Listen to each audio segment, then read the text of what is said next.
ኦሮሚያ ውስጥ እኮ ያሉ እስር ቤቶች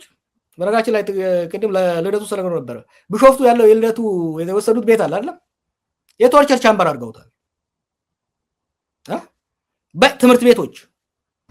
ኦሮሚያ ውስጥ አሁን ያለው we are not exaggerating ቴዲ you know በአያቴ የኃይለ ሥላሴ መንግስት ታገለ አባቴ የደርግን ታገለ እኔ ወያኔ ስታገል ነበር በእነኛ ዘመን ሁሉ አሁን ኦሮሚያ ውስጥ ያለው አይነት መከራ የመንግስት ብልግና እንደ መንግስት ገደላለ እንደ ግለሰብ ትዘረፋለ እንደ ትዋረዳለና ኦሮሚያ ውስጥ ያለው እኮ I don't know how to explain it is totally different ደቡብ ውስጥ ጭቆና አለ አፈና አለ ግን እንደዚህ አይነት መዳፈርና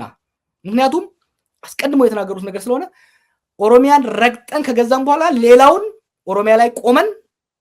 ሌላውን መከላከል ኦሮሚያን ረግጦ የመስበር ሌላውን ደግሞ በተቻለ መጠን የመከላከል ስራ ነው የምንሰራው ብለው ስለሄዱ